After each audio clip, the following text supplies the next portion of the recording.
जय गुरु जी। श्री शिव पुराण प्रथम खंड चौथा अध्याय। इतनी कथा सुनाकर सूत जी ने कहा, हे शौनक आदि ऋषियों, नारद जी का यह प्रश्न सुनकर ब्रह्मा जी ऐसे प्रेम मग्न हुए कि उनकी आंखों से अश्रुधारा बह निकली। उन्हें तन मन, स्त्री पुत्र, घर द्वार आदि किसी का भी कुछ ध्यान न रहा। बहुत देर बाद जब वे प्रकृतिस्थ हुए तब शिव शिव कहते तथा शिव जी का ध्यान करते हुए हंसकर बोले, हे नारद, तुम्हें बहुत बहुत धन्यवाद है। तुमने मेरे संपूर्ण कुल को मुक्त कर दिया है, क्योंकि तुम्हारे हृदय में भगवान सदाशिव की भक्ति उत्पन्न हुई है। इस प्रकार प्रशंसा करने के उपरांत पितामह ब्रह्मा जी ने नारद जी से कहा, हे पुत्र, मैं सर्वप्रथम अपनी बुद्धि के अनुसार भगवान सदाशिव के निर्गुण चरित्र का वर्णन करूंगा। तदुपरांत उनकी सगुण महिमा को कहूंगा। तुम्हें यह जान लेना चाहिए कि जिस समय सृष्टि का कहीं चिन्ह भी न था, उस समय भगवान सदाशिव की निर्गुण रूप से सर्वत्र व्याप्त सच्चिदानंद स्वरूप एकमात्र परब्रह्म थे। वे भगवान सदाशिव सत्य एवं परमानंद रूप हैं। वे मन तथा वचन के स्वामी हैं और नाम रूप से हीन हैं। वे किसी के वशीभूत ना तो देखने में आते हैं और ना कोई उनका आदि अंत ही जानता है। वे किसी के वशीभूत न होकर संपूर्ण सृष्टि के स्वामी बने हुए हैं।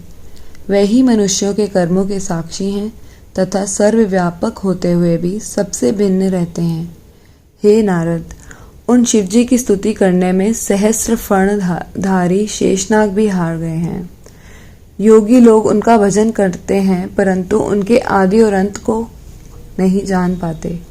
वे निर्गुण स्वरूप वाले प्रभु बिना कान के ही सब कुछ सुन सकते हैं, बिना आँख के ही सब कुछ देख सकते हैं, बिना नाक के ही संपूर्ण सुगंधियों को सूंघ लेते हैं, बिना मुख के ही संपूर्ण पदार्थ का भोजन करते हैं, बिना जीवा के संपूर्ण विद्या को पढ़ते हैं। जिन स्वामी की ऐसी विचित्र महिमा है, उनकी स्तुति भला किस प्रकार की जा सकती है। हे नारद, ऐसे निर्गुण स्वरूप भगवान सदाशिव ने जब अपने मन में ये इच्छा की कि हम एक से अनेक हो जाएं, उस समय वे सगुण रूप हो गए। उनके निर्गुण एवं सगुण रूप में कोई अंतर नहीं है। उन्होंने विष्णु और ब्रह्मा को उत्पन्न किया है एवं वे ही संपूर्ण प्राणियों में प्रतिष्ठित विराट स्वरूप हैं। उनके सहस्रों नाम हैं, जिनमें शिव, शंकर, हर, नाथ, महेश, परमदेव, वामदेव, जगदीश्वर, परमेश्वर, परमात्मा, ब्रह्म, गिरीश, शंभु, सदाशिव, अनीश, विबुध, पार्वतीपति, चक्री, त्रिशूलपाणी, ईश्वर, सुखदाता, अनादि, अनंत, शर्व आदि संसार में अधिक प्रसिद्ध हैं। वे भगवान सदाशिव ब्रह्मा एवं विष्णु द्वारा मान प्राप्त करते हैं। संपूर्ण सृष्टि को उत्पन्न करने वाले तथा भक्तों का आनंद प्राप्त कराने वाले वे भगवान उमापति ही सूर्य, चंद्रमा आदि सहस्त्र गुणों से भरी हुई संपूर्ण सृष्टि एवं ब्रह्मा, विष्णु तथा रुद्र के उत्पन्न करता है। इस प्रकार भगवान सदाशिव अपने सहस्रों नामों से संपूर्ण लोकों में प्रसिद्ध हैं। हे नारद, अब तुम उन त्रिशूल पाणी भगवान सदाशिव के उस सगुण स्वरूप का वर्णन सुनो, जिसका स्मरण करने से ही संपूर्ण पाप नष्ट हो जाते हैं। अपने सगुण स्वरूप में वे मस्तक पर जटाजुट एवं गंगा जी को धारण किए हैं। उनके भाल पर चंद्रमा की कला एवं धनुष आकार त्रिपुंड विराजमान है। वे कानों में कुंडल पहने हैं और सूर्य, चंद्रमा तथा अग्नि के समान 3 लाल नेत्रों को धारण किए हैं। उनका प्रभातकालीन सूर्य के समान पहला मुख पूर्व दिशा की ओर रहता है और उनका दूसरा मुख दक्षिण दिशा की ओर। उनके कंठ में 3 लकीरें हैं। उनके कंठ में विराजित हलाहल की श्यामता भक्तों के मन को अनायास ही हर लेती है। वे अपने गले में मुंडों की माला धारण किए रहते हैं और हाथ में त्रिशूल लिए रहते हैं। उन्हें कोई चतुर्भुज और कोई पंचमुख कहता है। बहुतों ने उन्हें दशभुजाधारी भी कहा है। वे अपने उन हाथों में भिन्न भिन्न प्रकार के शस्त्र लिए रहते हैं। उनकी उंगलियां भी सुकोमल एवं अरुण प्रभायुक्त हैं। ऐसे संपूर्ण कलाधारी भगवान सदाशिव के पवित्र स्वरूप का स्मरण बड़े बड़े तपस्वी तथा मुनिजन निश्चल भाव से किया करते हैं। हे नारद, जिस प्रकार शिव जी के अनेक स्वरूप हैं, उसी प्रकार उनका ध्यान धरने की क्रियाएं भी असंख्य हैं, परंतु उन्हें जानने वाले बहुत कम लोग ही पाए जाते हैं। भगवान सदाशिव की महिमा स्वरूप तथा नामों की कोई गिनती नहीं हो सकती। वेदों का नाम भी न जानने वाले गज और गणिका जैसे असंख्य महापापी मूर्खों ने जो मुक्ति प्राप्त की, उसका एकमात्र कारण यही है कि उन पर भगवान त्रिशूल पाणी ने स्वयं ही कृपा कर दी थी। ऐसे दयालु गिरजापति की महिमा का वर्णन कौन कर सकता है। हे नारद, भगवान सदाशिव ने ही अपने आनंद के निमित्त शक्ति को प्रकट किया तथा अर्थात भगवान त्रिशूल पाणी के तेज द्वारा ही महाशक्ति का जन्म हुआ है। उस महाशक्ति का जो स्वरूप है वह मैं तुम्हें बताता हूँ। वह देवी 16 श्रृंगार किए हुए है। उनका शरीर श्याम कमल के समान कोमल है। उनके केश घुंघराले तथा कृष्ण वर्ण के हैं। उन शक्ति स्वरूपा देवी के ऐसे अनुपम स्वरूप का ध्यान धरकर भक्तों को अत्यंत प्रसन्नता की प्राप्ति होती है।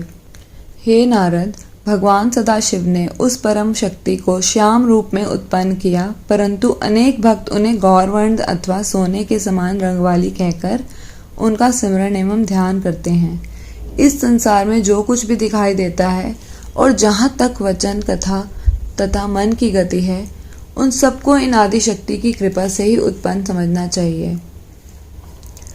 अब हम तुमसे भगवान सदाशिव के सगुण स्वरूप के गुण चरित्रों का वर्णन करते हैं। हे नारद, भगवान सदाशिव को पार ब्रह्म एवं भगवती उमा को परम शक्ति समझना चाहिए। सर्वप्रथम भगवान सदाशिव ने उमा नाम धारिणी उस परम शक्ति के साथ विहार करने के निमित्त एक लोक की रचना की, जिसमें दुख, चिंता, शोक तथा दारिद्र्य का कोई स्थान नहीं है। वह लोक अत्यंत रमणीक, परम विचित्र एवं मनोहर है। उस स्थान को भगवान सदाशिव किसी भी समय नहीं छोड़ते, इसलिए वह अविमुक्त कहा जाता है। वह स्थान सृष्टि के संपूर्ण जीवों को आनंद देने वाला होने के कारण आनंदवन के नाम से प्रसिद्ध है। वह स्थान सिद्धरूप, तेजस्वरूप तथा अद्वितीय होने के कारण काशी भी कहलाता है। उस नगर में भगवान सदाशिव ने अपनी इच्छा से एक ऐसे भवन का निर्माण किया जो अनेक प्रकार के रत्नों से अलंकृत है, जिसमें मोतियों की झालरें लटका करती हैं और जहाँ छत्र, विमान आदि असीमित संख्या में रखे हुए हैं। उस लोक अथवा नगर में कल्प वृक्ष के समान मनोभिलाषा पूर्ण करने वाले सहस्रों वृक्ष विद्यमान हैं। उस भवन को भगवान सदाशिव ने अपनी आदिशक्ति सहित सुशोभित किया। उन्होंने परम शक्ति को संबोधित करते हुए कहा, हे प्रिय, ये लोक अत्यंत उत्तम, परम पवित्र एवं प्रसन्नता प्रदान करने वाला है। अतः यह मुझे तथा तुझे अत्यंत प्रिय है। यहाँ किसी भी प्रकार के दुख का कभी प्रवेश न हो सकेगा। जो मनुष्य यहाँ पहुँच जाएगा वह नरक के दुखों से मुक्त हो जाएगा। हम इस काशी की जो प्रशंसा करते हैं सो कोई आश्चर्य की बात नहीं है, क्योंकि इसकी स्तुति का वर्णन करने में वेद भी असमर्थ हैं। इतना कहकर भगवान सदाशिव भगवती की उमा के साथ विहार करने लगे। जब उनके हृदय में ये इच्छा उत्पन्न हुई कि हम कोई रचनात्मक कार्य करें, उस समय उन्होंने भगवती उमा से इस प्रकार कहा, हे प्रिय, अब हम कोई ऐसा काम करना चाहते हैं जिससे हम दोनों को प्रसन्नता की प्राप्ति हो। जय गुरु जी।